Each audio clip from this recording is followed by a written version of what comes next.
So obviously you did Tramlines Fringe Festival last year. How did that end up coming about, and was it a good experience?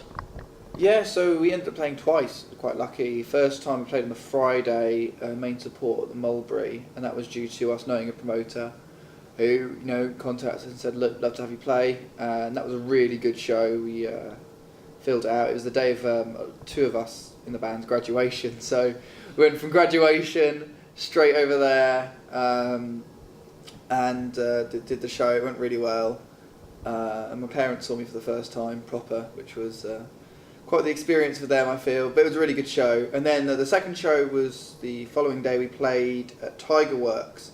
That was a bit more of a confusing story from the promoters' end. They weren't that clear on exactly what was going on. But we ended up playing. That was a good show as well. It was quite early in the day, but we managed to pack out the venue quite nicely. And again, my parents decided to come watch us. So, maybe they're returning fans, I don't know. But that was a really good show as well. Yeah, both were really good experiences. We were very happy with how they both went. Managed to draw a good crowd and had a good time. Just really exhausted at the end of it.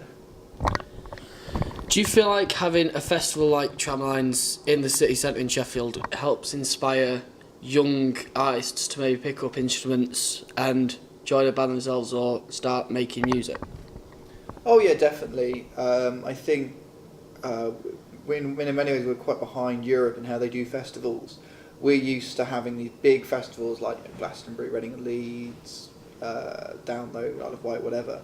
But what we're seeing now is kind of more medium-sized festivals, which are a lot more accessible. They're a lot cheaper, and they're in like city locations. There's similar ones in Liverpool, obviously Tramlines here, and I think it allows people to see it, even if they're not going to them. Like, you can't come to Sheffield around this time and avoid Tramlines. It's something it's just there. So I think it makes it a lot more visible and a lot more tenable. That, oh no, like, there are plenty of different ways, and especially with how a lot of these festivals have submissions for bands to play that are open to everyone. I think that's really encouraging, and a lot of people feel that it's more of a level playing field when they see things like that. Do you feel like it might be a bit of a disadvantage for it to be moving out of the city centre and to Hillsborough all on one site this year? Potentially, yeah. I mean, I kind of understand the move because I think they needed some bigger venues because the festival is getting bigger. But I think there will be some negative impact, because it isn't on your doorstep anymore. I mean, it's only a tram stop away or so, but so it shouldn't be that bad. But I can see it having some negative effects. Overall, though, I don't think it won't, because Tramlines Fringe is still remaining in the city centre, and it's more of a party atmosphere. Like, you don't have to go to Tramlines to experience Tramlines. That makes sense. It's all around you. Like going out when I first came here. My first year of university, I went to like a fringe gig at the Uni Arms and had an absolute amazing time seeing some amazing bands, and didn't even go anywhere near any of the main stages.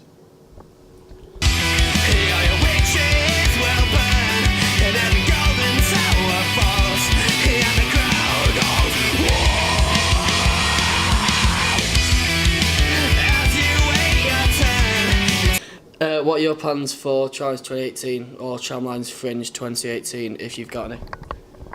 Good question. So, firstly, enjoy myself, because, as I said, it's a party atmosphere regardless of whether you go Tramlines proper or not. As for the band, we've applied to play Tramlines proper. That depends on whether we get through or not.